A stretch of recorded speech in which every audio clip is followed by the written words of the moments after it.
Anna had always believed that marriage was built on trust. For the first year after her wedding, she woke up every morning with a smile, certain that she and Ryan were meant to face the world together. But lately, something had shifted.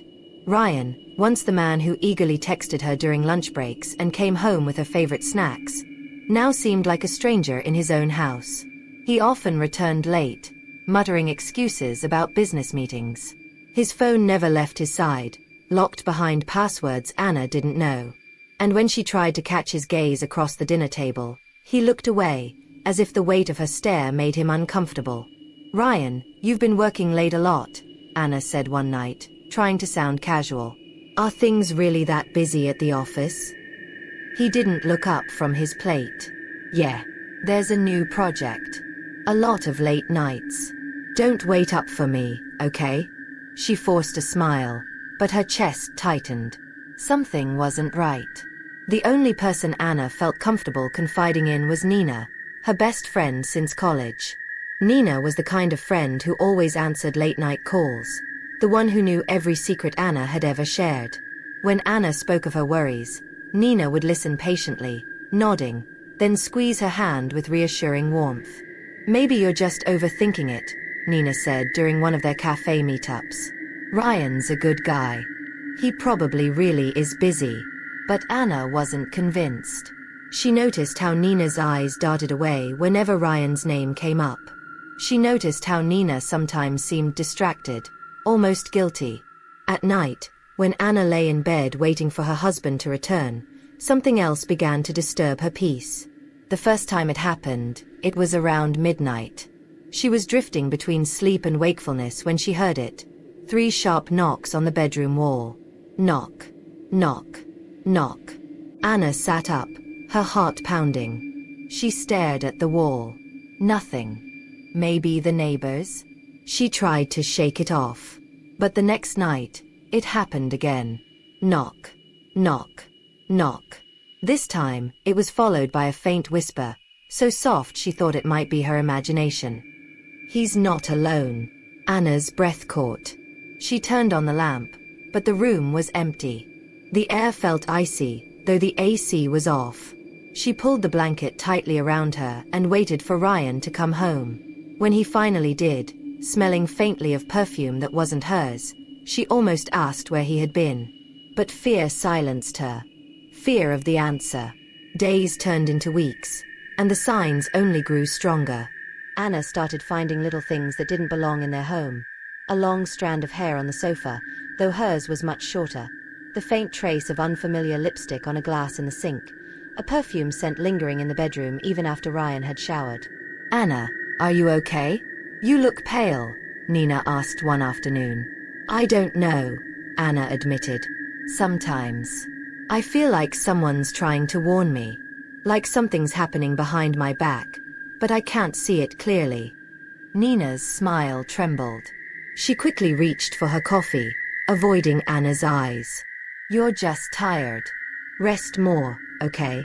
That night, the knocks came again. Louder. Knock. Knock. Knock. Anna whispered into the dark. "Who's there?" Silence. Then, a cold draft brushed across her cheek, like someone exhaling right beside her ear. She froze. Her hands trembled as she clutched the blanket. For a brief moment, in the corner of her eye, she thought she saw a shadow moving across the room. But when she turned her head, there was nothing. When Ryan finally crawled into bed hours later, she couldn't sleep. She lay awake, staring at the ceiling, wondering which was more terrifying. The possibility that her husband was betraying her, or that something supernatural had entered her life to make sure she found out the truth. Anna had always trusted her instincts, and now they screamed at her louder than ever. No matter how much she tried to convince herself that Ryan was just busy with work, her gut told her otherwise. The late nights, the perfume she didn't wear, the lipstick stain on a glass. None of it felt like a coincidence. She decided she couldn't just wait for answers to fall into her lap. She needed proof. One Wednesday evening, she told Ryan she was meeting Nina for coffee. But instead, she drove toward Ryan's office. Her heart hammered the entire way. She wasn't sure what she would find, but deep down, She was terrified, she already knew. The office building looked deserted. Only a few lights flickered on the top floors. Anna parked her car across the street, her palms sweating as she climbed out. She walked closer, hiding behind a row of trees. Through the glass lobby, she spotted Ryan. He wasn't working. He wasn't alone. Anna's breath caught in her throat. Sitting across from him at a small round table was Nina, her best friend. The woman she had trusted with every secret. Ryan leaned closer, his hand brushing Nina's. Nina didn't pull away. Instead, she smiled, softly, tenderly, in a way Anna had never seen before. It felt like the ground beneath her had crumbled. Anna pressed a hand to her mouth to stop a sob from escaping. She wanted to storm in, to scream, to demand answers. But her legs refused to move. Her chest tightened with betrayal, anger, grief, all tangled into one unbearable knot. She turned away before they could see her, tears blurring her vision as she stumbled back to her car. But the night didn't let her escape quietly. As she started the engine, the car radio flickered on by itself. Static filled the air, then a voice, faint, distorted, slid through the speakers. "He is not yours. He never was." Anna gasped, twisting the dial, but the station didn't change. The voice continued, low and cold, repeating the same phrase. "He is not yours. He never was." Shaking, she yanked the keys out of the ignition. The radio died instantly. Silence swallowed the car. Anna's pulse pounded in her ears. She sat frozen, gripping the steering wheel, trying to steady her breath. Had she imagined it? Was her mind playing tricks? She drove home in silence, her thoughts a storm of betrayal and dread. That night, sleep refused to come. Every time she closed her eyes, she saw Ryan's hand on Nina's. She saw the smile Nina gave him, the smile of someone who had crossed a line. At some point, exhaustion pulled her into a restless slumber. And that's when the nightmare began. She dreamed of a woman in a long white dress, standing in the corner of her living room. The woman's face was obscured by shadows, but her shoulders shook as if she were weeping. Slowly, the figure lifted her head. Empty black eyes stared at Anna. Anna tried to scream, but no sound came out. The woman raised an arm and pointed toward the bedroom. Anna jolted awake, drenched in sweat. She sat up, her heart racing, only to freeze. On the floor leading from the living room to the bedroom were muddy footprints, small, bare, and wet. She clutched her chest, gasping. Her apartment was on the 10th floor. How could anyone, let alone barefoot, have left those prints? The next morning, Anna gathered the courage to tell Nina about the nightmare, careful not to reveal that she had seen her with Ryan. "There were footprints," Anna whispered over coffee. "Real ones. I don't know how to explain it." Nina's fingers stiffened around her cup. "Footprints. Yes. It's like someone's trying to tell me something. Maybe warn me." Nina forced a laugh, though her voice wavered. "Anna, you're scaring yourself. Dreams are just dreams." But Anna noticed the way Nina's hands shook slightly. She noticed how her friend's eyes darted away. Something was wrong. And it wasn't just the affair. That night, Anna decided to test the strange presence in her home. She set her phone to record audio before she went to bed. She placed it on the nightstand, whispered a silent prayer, and closed her eyes. The next morning, she checked the recording. Most of it was silence, until around 2:13 a.m. A faint knock echoed through the speakers. Knock. Knock. Knock. Then, a whisper, clearer than before. "He betrayed her. And he will betray you." Anna's blood ran cold. She stared at the phone, her reflection trembling in the screen. Who was her? And why did it feel like this presence, this unseen voice, was pushing her closer and closer to the truth? One thing was certain. This was no longer just about Ryan and Nina. Something else lurked in the shadows of her life, determined to expose every secret behind the curtain. Anna's world had started to unravel. Every day felt like a balancing act between heartbreak and terror. The betrayal she had witnessed with her own eyes was enough to crush her. But the whispers, the knocks, the footprints, those belonged to something darker. Something she couldn't explain. She tried to confront Ryan one evening, her voice trembling as she set down his dinner plate. "Ryan, are you seeing someone else?" He froze, chopsticks halfway to his mouth. His eyes flicked up to hers. Guilty, defensive, cold. "What are you talking about? Don't be ridiculous." "I saw you," Anna blurted, her throat tight. "At your office. With Nina." The air between them cracked like thunder. Ryan's face hardened. "You followed me? That's all you care about? That I followed you? Not about the fact you're betraying me with my best friend?" Her voice shook, tears brimming in her eyes. Ryan slammed the chopsticks onto the table. "Enough. I don't have to explain myself to you."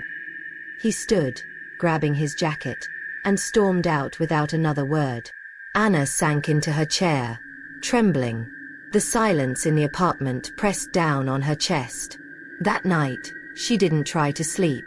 She sat in the living room with every light turned on, her phone clutched tightly in her hand.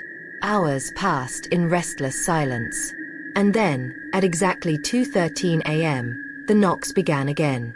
Knock, knock, knock. Her breath hitched. She stared at the wall. The knocks moved closer, from the wall to the floor, then to the door of the living room itself. Knock, knock, knock. Anna's fingers tightened around her phone. Her throat was dry, but she forced out the words. "Who are you? What do you want from me?" Silence. Then the lights flickered. The TV turned on by itself, screen crackling with static. Slowly, an image formed, not clear, but enough to make Anna's stomach drop. It was a woman. Long hair. White dress. Her face blurred, as if the static itself didn't want Anna to see it. And then, in a voice distorted by the static, the woman spoke. "Ryan is mine. Nina is mine. And you will be next." The screen went black. Anna stumbled backward, her pulse roaring in her ears. Her phone slipped from her hand, clattering onto the floor. In the silence that followed, she realized something chilling. This wasn't just a ghost haunting her. This was a story much older, much deeper. A story that somehow connected Ryan, Nina, and herself. The next morning, Anna visited the building manager, desperate for answers. "Has anyone ever died here? A woman, maybe?" The manager hesitated, his face paling. "Why do you ask? Please, just tell me." He sighed, lowering his voice. "Years ago, a tenant on the 10th floor, your unit, in fact, was found dead. A woman. Her name was Mira. They say her boyfriend cheated on her with her closest friend. She couldn't take it. They found her." He shook his head, refusing to finish. Anna's skin prickled. Mira. The whispers. The pointing in her dream. The muddy footprints. The story was repeating itself. She left the office in a daze, her thoughts spiraling. Could it be that Myra's spirit was still trapped in the apartment, desperate to relive her pain through Anna's life? Was Ryan unknowingly playing the role of the unfaithful boyfriend again, with Nina in the place of the treacherous friend? That night, Anna didn't just hear the knocks. She heard sobbing. Soft, broken sobs that echoed through the walls. She curled up in bed, tears streaming down her face, whispering into the darkness. "I'm not her. I'm not Mira. Please, don't do this to me." But the sobbing only grew louder. Suddenly, the closet door creaked open. Anna's heart slammed in her chest as she stared into the darkness inside. A pale hand, thin, trembling, emerged from the shadows. Anna screamed, leaping out of bed. She ran to the living room, flicking on every light, her chest heaving. The hand was gone. The sobbing stopped. But on the mirror above the couch, words had appeared, written in condensation as though someone had exhaled onto the glass. "He will kill you too." Anna collapsed onto the floor, trembling uncontrollably. For the first time, She realized this wasn't just about betrayal. It wasn't just about heartbreak. Something far more sinister was unfolding. If Myra's story was being repeated, then Anna knew one horrifying truth. She might not survive it. Anna hadn't slept in days. Her eyes were ringed with dark circles, her body weak from fear and exhaustion. But worse than the sleepless nights was the gnawing certainty in her chest. If she didn't uncover the truth soon, Myra's ghost would drag her into the same fate. She needed answers. The next morning, Anna called Nina. "Can we meet? At my place. I need to talk to you." There was a pause before Nina answered, her voice tight. "Okay. I'll come by after lunch." When Nina arrived, Anna studied her closely. She looked nervous, her hands fidgeting with the strap of her purse. "Nina," Anna began, her voice trembling. "How long has it been going on?" "With Ryan." Nina's face blanched. "Anna, Don't lie," Anna snapped, her eyes brimming with tears. "I saw you. At his office." Nina lowered her gaze, shame written all over her face. "I never meant to hurt you." Anna's laugh was bitter, broken. "Never meant to hurt me? You were my best friend. My sister. How could you?" Nina reached out, but Anna recoiled. Before either could say more, the lights flickered. Both women froze. A low, chilling sob drifted through the apartment. Nina's eyes widened. What was that? Anna swallowed hard. Her. Mira. Nina shook her head, backing away. "You're scaring me, Anna." The sobbing grew louder, echoing from the hallway. Then, a door slammed shut by itself. Anna pointed toward the sound, her voice cracking. "She's real, Nina. She's here. And she's angry." Nina's face turned pale. "You're saying a ghost?" "Yes," Anna cried. "She died here. Betrayed by her boyfriend and her best friend. Just like me." Her voice broke. "History is repeating itself." Nina staggered backward, her lips trembling. "Anna, you don't understand." "What don't I understand?" Anna demanded. But before Nina could answer, the apartment filled with an icy wind. The temperature dropped, their breaths visible in the air. Then they both heard it. A whisper. A name. Ryan. The voice was unmistakable. Female, sorrowful, and filled with rage. Nina clutched her purse, panic in her eyes. "I can't do this. I have to go." She rushed for the door. Anna reached out, desperate. "Nina, wait. Tell me the truth. Why is this happening?" But Nina was already gone, slamming the door behind her. Anna collapsed onto the couch, sobbing. She felt more alone than ever. That night, Ryan didn't come home. Again. Anna sat awake, clutching a blanket around her shoulders, when the knocks returned. Knock. Knock. Knock. This time, they didn't stop. They grew louder, faster, until the walls rattled with the force. Anna covered her ears, tears streaming down her face. "What do you want from me?" she screamed. The lights went out. In the darkness, a shadowy figure appeared at the end of the hallway. Mira. Her long white dress dragged across the floor, her hair covering her face. Anna pressed herself against the couch, trembling violently. "Please. I'm not her. I'm not Nina. Don't punish me." The figure stopped. Slowly, she lifted her head. For the first time, Anna saw her face. Pale, hollow, eyes black as ink. Mira raised her hand and pointed toward the front door. At that exact moment, the door handle rattled. Ryan walked in. He froze when he saw Anna, wide-eyed, pale, clutching the couch. "Anna? What the hell is going on?" Anna's voice was a whisper. "She's here." "Mira." Ryan frowned, irritated. "You've lost it." "No," Anna cried.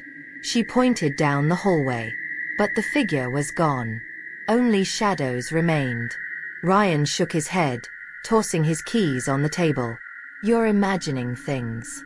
Stop blaming ghosts for your paranoia. Paranoia. Anna's voice cracked with fury. I saw you with Nina. Don't you dare call me paranoid. Ryan's jaw clenched. For a long moment, he said nothing.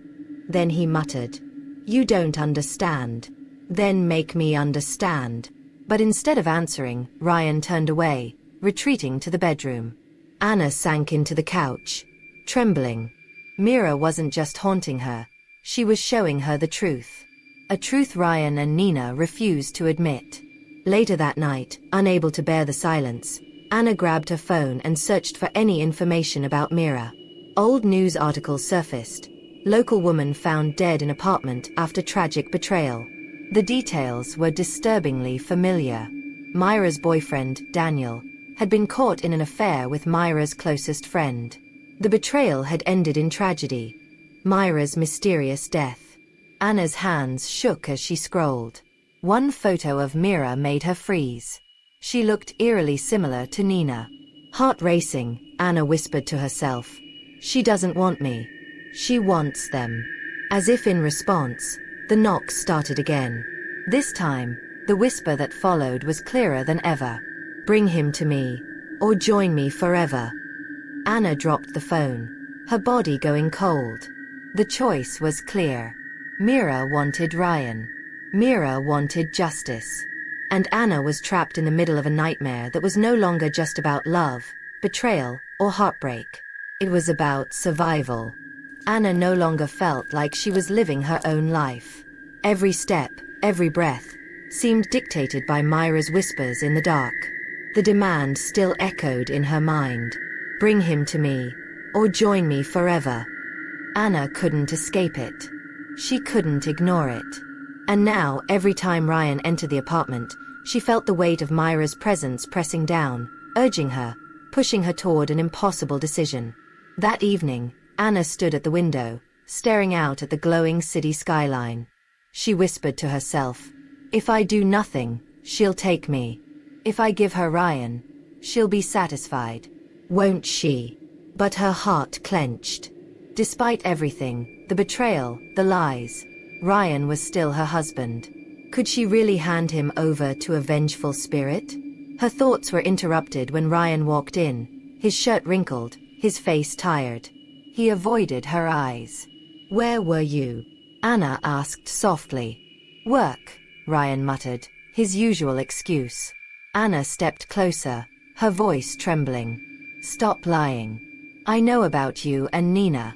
I know everything." For a moment, Ryan said nothing. Then he sighed heavily, sitting on the couch, his face buried in his hands. "I didn't want you to find out like this."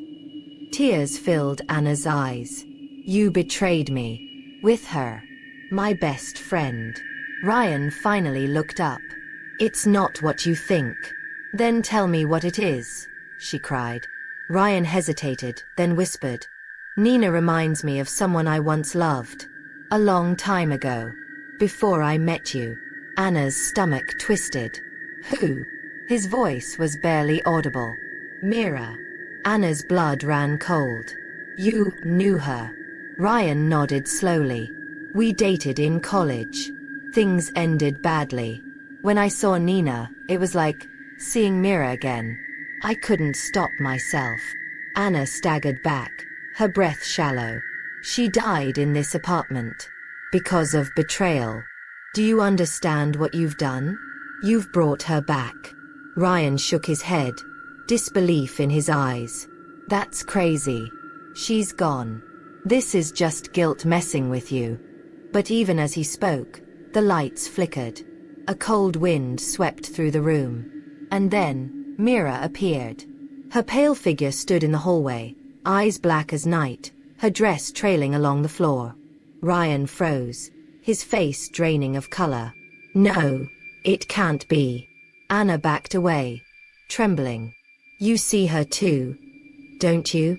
Myra's voice filled the room, echoing from the walls. "Ryan, you promised me forever. And you betrayed me. Again."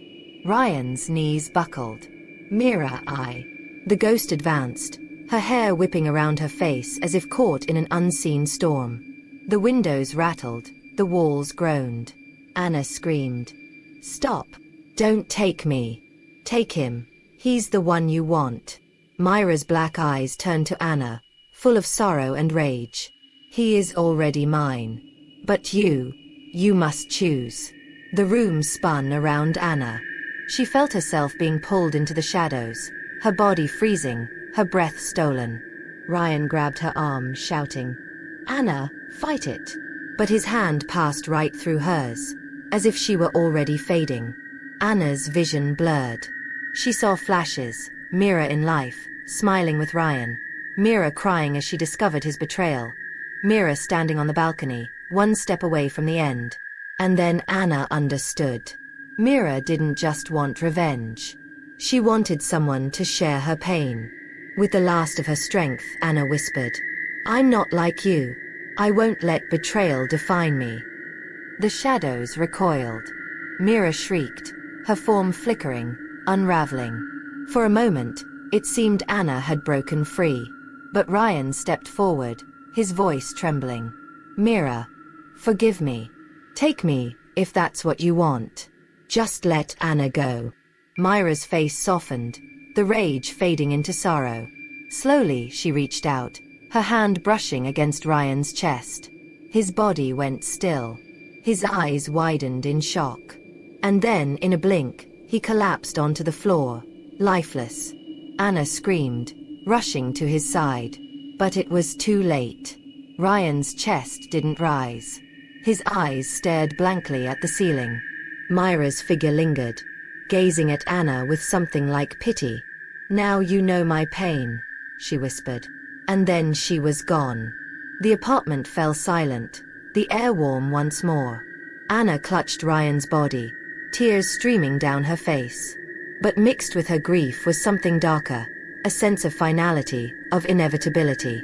Mira had claimed him, and in doing so, she had left Anna with the same scars she carried in death. Days later, Nina showed up at the funeral, her face pale, her eyes red from crying. She tried to speak to Anna, but Anna turned away. Because as she stood by Ryan's grave, Anna heard it again. Soft, faint, but unmistakable. "Bring her to me."